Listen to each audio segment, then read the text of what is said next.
Welcome back. We are in Module 8, Lecture 4, and we are discussing about the treatment of wastewater produced from tannery and pulp and paper. So, in this lecture, we will be discussing about the craft process for pulping. We will discuss about the flow diagram of a craft pulp and paper mill. We will talk about the sulfide pulping. We'll talk about the sources of the wastewater generation, and then we'll talk about the wastewater characteristics which are generated from the pulp and paper industries. And we'll also talk about the typical pollution load per ton of the production of the paper. So the kraft process which is involved in the making of the pulp, so it uses a number of chemicals. For example, these chemicals may be sodium sulfate, sodium hydroxide and sodium sulfide. So these chemicals are added in the digester along with the chips of the wood so that they can be digested, and the spent liquor which is produced from this reaction is known as the black liquor. So black liquor may be treated separately so that we can recover whatever the chemicals we have added during the digestion process. So these cellulosic fibers which are there, so they are separated from the lignin that is present in the wood, and then basically these fibers are washed, and after which they are partially dewatered in a cylindrical screen which is known as the decker. A concentrated wash water may be sent for the chemical recovery, and the dilute wash water it forms the wastewater. So whatever the concentrate, or we can say the spent liquor is there, so that is used for the chemical recovery, and the washing water, so this basically forms a part of the wastewater. So the volume of the wastewater which is generated from the washing of the digestion material, so this is known as the brown stock wash, or it is also known as the unbleached decker waste. So after this, these cellulosic fibers, so they are sent for the bleaching, where we employ three stages. For example, we can use chlorine here first of all, and then we can use caustic, and then we use hypochlorite in successive stages so that the color that is there on this pulp which is generated, so that may be removed. So here the wastewater which is generated from the chlorine as well as the hypochlorite stage, so this is light yellow in color, whereas when we employ the caustic for the extraction of the color, so this may be highly colored in nature. And after this, the bleached pulp is sent to the paper mill for the making of the paper. So when we talk of the paper mill, so here the pulp is first of all disintegrated. It is mixed with the number of materials, like for example which are known as the filler materials, so that the paper may be formed, the strength of the paper may come, the luster of the paper may come, as well as the consistency of the paper is maintained.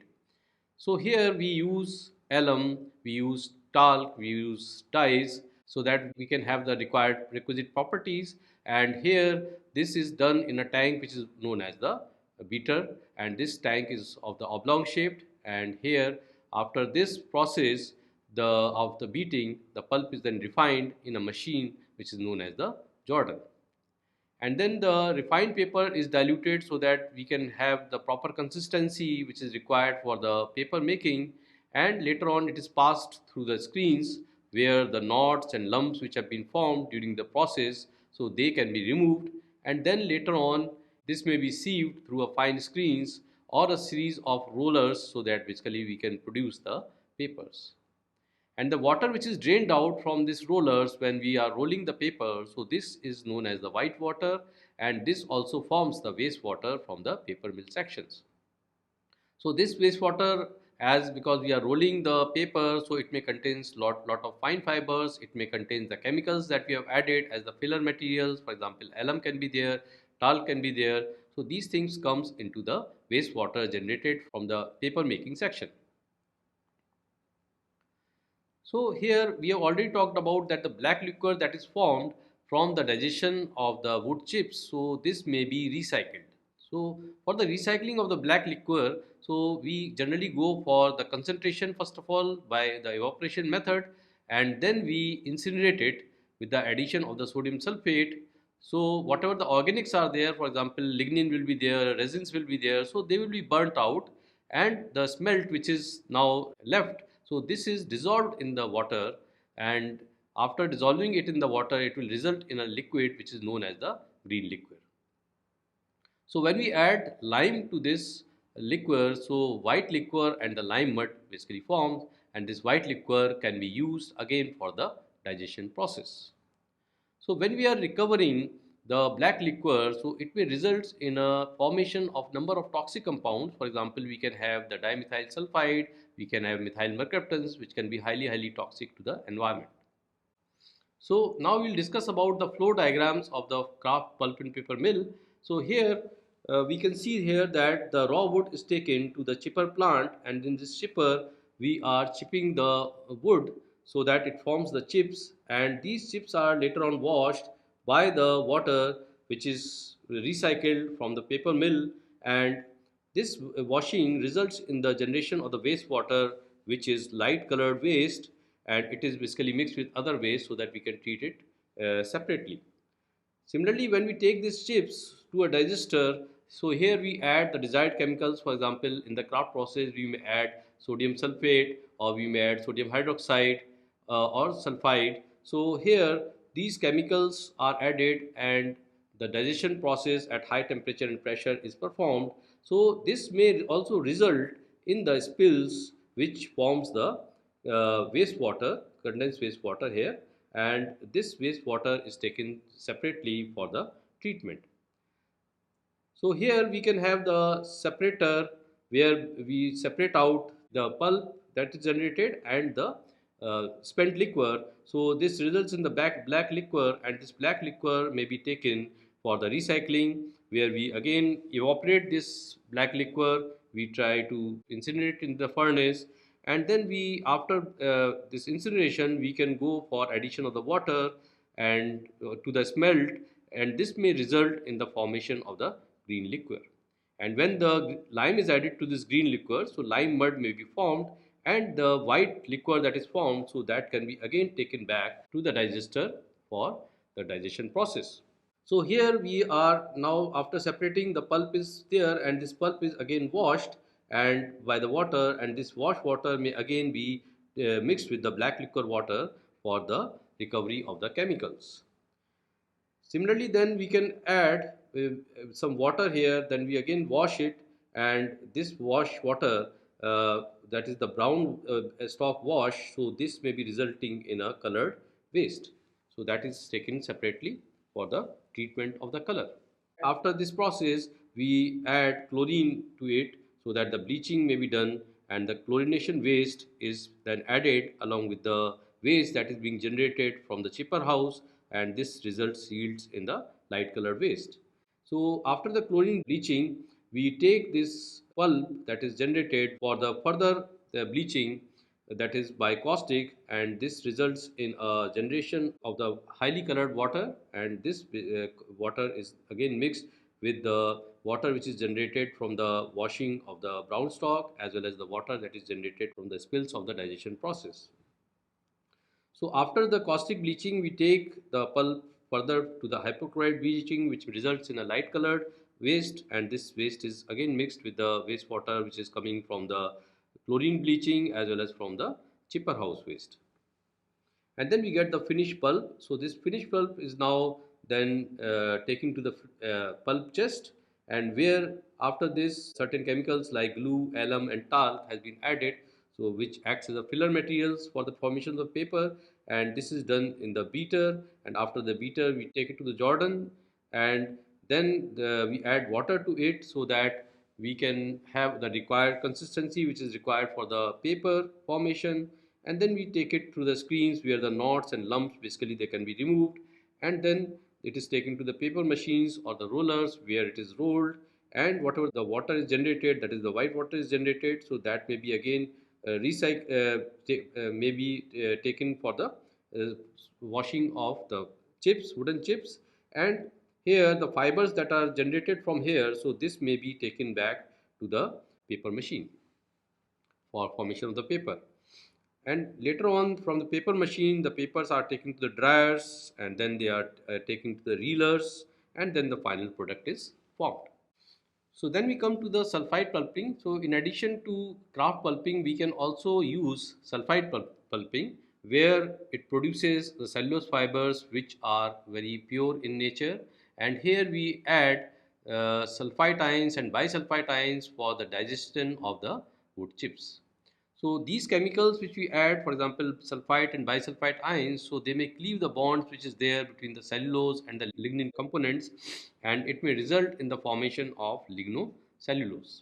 So here we can add number of salts of the sulfite and bisulfite. For example, these salts may be of sodium, these salts may be of calcium, these salts may be of potassium, magnesium, lime, as well as ammonium ions. So we can add a number of salts which can lead to the digestion of the wood chips. And here one more thing we have to keep in mind, that the softwood is primarily used for the sulfide pulping process. So lignin, which is converted to lignosulfates here in this case, so it can be soluble and it can be separated out from the cellulose fibers. So in the sulfide process, whatever the digestion liquid is formed, so it is not treated for the chemical recovery. While we in the kraft process, we generally take the black liquid for the chemical recovery, but in case of the sulfide process, we do not take it for the chemical recovery. And the entire quantity of the liquid that is generated, so it forms a colored waste, while in kraft process only the colored waste is formed due to the leakage, the spillages, or the overflow of the digestion liquid or the black liquid. So the efficiency and effectiveness of sulfide process, it also depends upon the type of woods that we are using. So we should have a wood that should be soft in nature, and it should also have the absence of bark. So this limits the process of the sulfide pulping, and because of which the sulfide pulping has declined in comparison to the kraft pulping. So sulfide process, however, does not degrade the lignin, and it converts the lignin into lignosulfates, and these lignosulfates can be used as a byproducts. So in the sulfide pulping, the brown liquor that is generated, that is also in sulfide pulping, the spent liquor that is there, the digestion liquor that is generated, so this is also known as the brown liquor, it is also known as red liquor, it is called the thick liquor or sulfide liquor also. Whereas in case of the kraft process, we give it a term as the black liquor for the digestion liquid which is spent after the digestion. After this process, the pulp is washed by using counter current flow, and so that the whatever the cooking chemicals or the degraded lignin and hemicellulose are left on the pulp, so that can be washed, and this extracted brown liquor is concentrated in multiple evaporators, and it can be taken to the recovery boiler where it can be burnt, and we can generate the steam out of it, or we can generate the energy out of it, and we can recover the inorganic, or we can also recover the inorganic chemicals for the reuse. And it is also possible that after this pulping process, this brown liquid may be neutralized, so that we can recover the useful byproducts of the pulping. So the wastewater that is generated in the sulfide pulping, so it may contain number of chemicals. For example, we can have the resin acids here, we can have the unsaturated fatty acids, alcohols, chlorinated resin acids, etc. And in the digester house, we find that the common wastewater pollutants are again resin, the fatty acids, color is there, BOD, COD, and adsorbable organic halides. So they may be there, or volatile organic compounds. So they may found a way in the wastewater. For example, if we talk about the VOCs, so we can have terpenes, we can have alcohols, phenols, methanol, acetone, chloroform, etc. So we can see here that the sulfide condensate that is being generated, so this may have a very low pH, so the pH may be between 2.5 to 2.8 to 2.9, and similarly the BOD may be as high as nearly 2000, and it can vary up to as high as 5110, and COD may vary from 4000, and it may go as high as 27100. So methanol may also be released here. For example, here we see that the methanol is 250 milligrams per liter, and the sulfides will all obviously come in the wastewater, and nearly 800 to 1270 milligrams per liter of sulfide comes into the wastewater. So we have certain advantages of the kraft pulping, which includes the increased pulp strength. So when we are using the kraft pulping process, so the pulp that is generated is having a higher strength in comparison to the pulp generated from the sulfide processes. The kraft process also requires less cooking time in comparison to the sulfide process, and we can also recover the heat as well as the chemicals when we are using the kraft processes. So this recovery may result in the economics of the process, as well as it may also result in the reduced cost due to the chemical recovery which we are having during this process. And similarly, this process is highly effective in digesting nearly every type of species. For example, we have already discussed that in case of the sulfide process, the softwood is required, whereas in case of the kraft process, we can use any wood that is available. And similarly, the bleaching process is followed in case of the kraft pulping, so it increases the pulp brightness. So these are some of the advantages of the kraft pulping, because of which the kraft pulping is used predominantly in the pulp and paper mills. So the wastewater that is generated from the kraft process, so it may include number of contaminants. For example, when we go for the wood preparation, so we may have soil, dirts, and the barks which are removed, and the chips they are separated, and the water is used to clean the wood. So the wastewater that is generated from this process is contains lot of suspended solids. It will contain BOD, it will contain dirt, it will also contain grit materials, and it will also contain fibers. So after the wood preparation, the digester house, where basically we go for the cooking of the wood chips. So here the black liquor is generated, so it may contains number of cooking chemicals which we are using, and we are also finding out the lignin which is being extracted from the wood chips, so they will also come into the wastewater. So now here the wastewater will contain the resins which basically comes out from the wood, the fatty acids, similarly a lot of color which basically because of the lignin coming out, extracting into the digestion liquid. So color will be there, similarly BOD will be there, and then we will have a number of absorbable organic halides. We will have VOCs, right, like alcohols, phenols, methanol, acetones, and chloroform. So this will be forming the part of the wastewater which is generated from the digester house. Similarly, when we go for the pulp washing, so the wastewater that is generated from the pulp washing process, so it may have high pH, it may contain BOD, it may contain COD, as well as the suspended solids. And the color basically that is evolved from here may be dark brown in color. After this, we go for the pulp bleaching process, and this pulp bleaching process may contain a lot of dissolved lignins. It may contain carbohydrates. It may contain color, right, which is basically coming out from the pulp that we are bleaching. And similarly, it may contain COD. It may also contain absorbable organic halides. It may contain chlorine compounds. It may contain chlorate. It may contain organochlorine compounds which have been formed due to the reaction of the chlorine with the organics. So, for example, we can have the very lethal compounds like dioxins, and we can have VOCs like acetone, methylene chloride, carbon disulfide, chloroform, chloromethane. So, they all will be formed during the process. Lastly, when we go for the paper making process, so in that case, the wastewater may contain particulate waste, it may contain organic compounds, it may contain inorganic dyes, where we are coloring the paper. Similarly, it may contain COD, acetone, etc.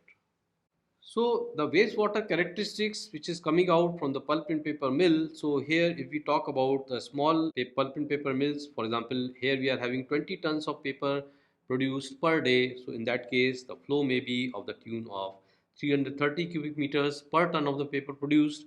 The pH may lie between 8.2 to 8.5, and the suspended solids are very high, for example 900 to 2000 milligrams per liter.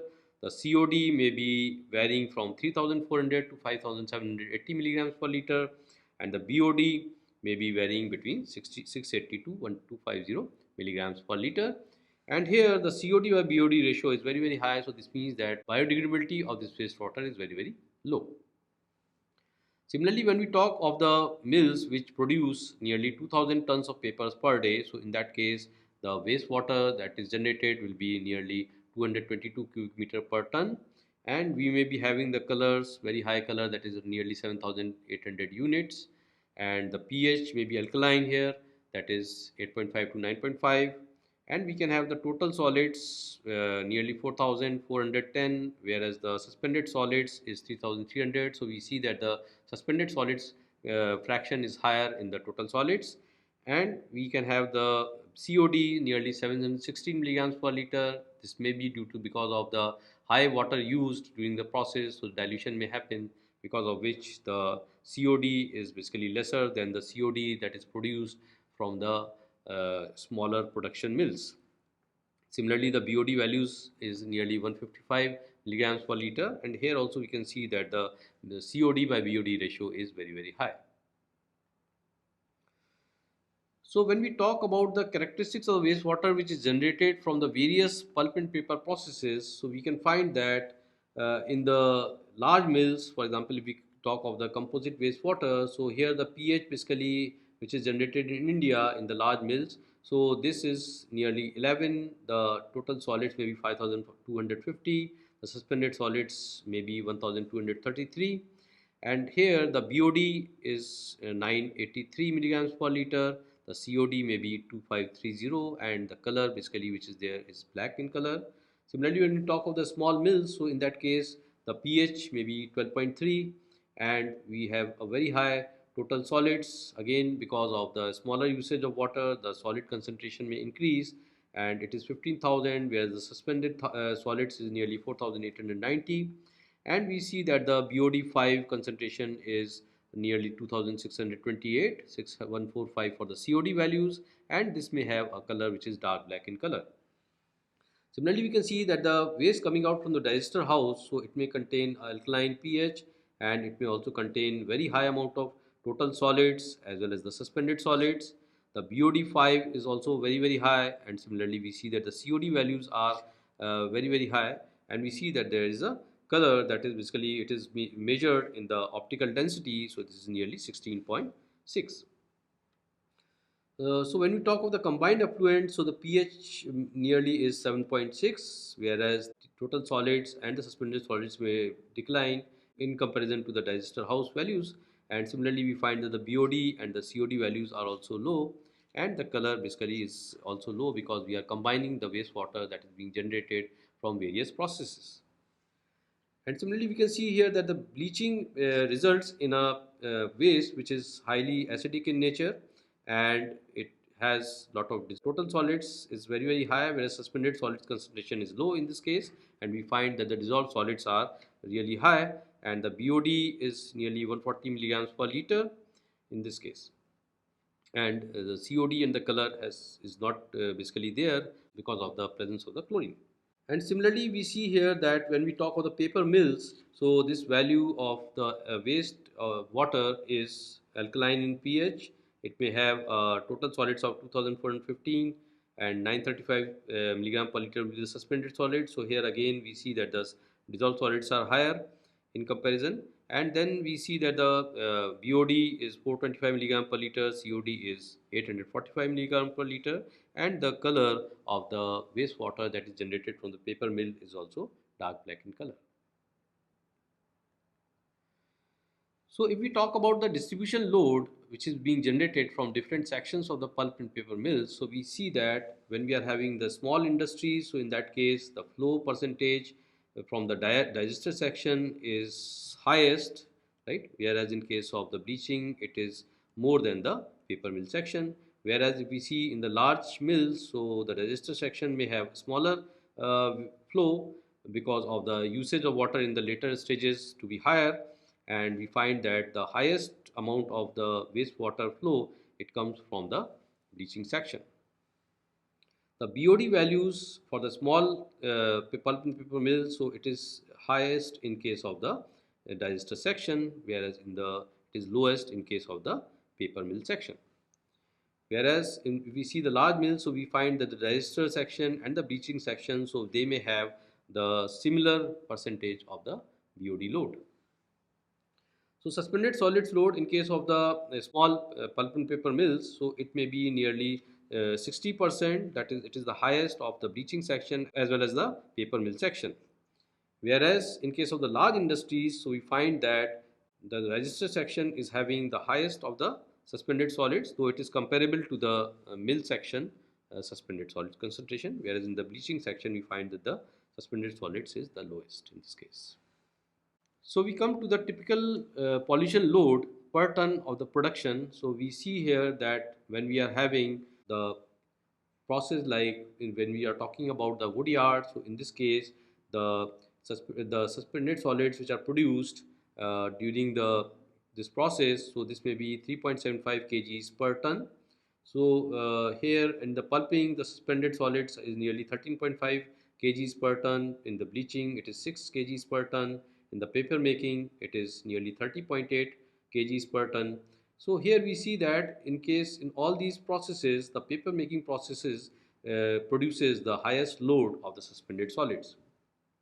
Whereas if we talk about the BOD, so we can find that the bleaching process, so it may impart to the highest BOD load in comparison to the other processes. Similarly, the COD has not been reported here, but if we see the color, so we find that the color is very high in case of the bleaching section. And if we talk about the large mills, so we find that the 31.2 kgs per ton of the suspended solids are produced, whereas BOD is nearly 13 kgs per ton and the COD is 82.4 kgs per ton. Whereas in the small mills, it is 140.3 kgs per ton of suspended solids is produced, whereas the BOD may be nearly 152.26 kgs per ton and the COD may be 639.4 kgs per ton. So here the color is measured on the basis of the platinum cobalt scale.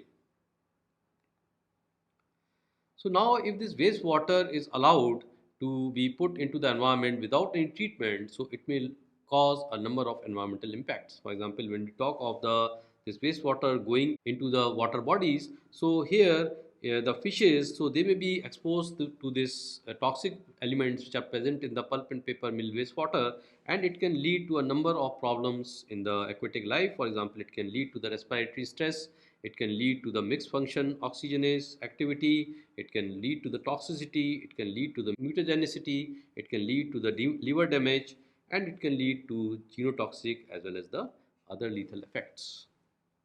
So it has been found that the surface plankton population declined when the untreated wastewater was being discharged into a wetland. Similarly, it can also have a number of health effects on the humans also. For example, we can have diarrhea, we can have vomiting, headaches, nausea, and eye irritation to the people, to the children, or to the workers who are involved in the pulp and paper mill wastewater handling.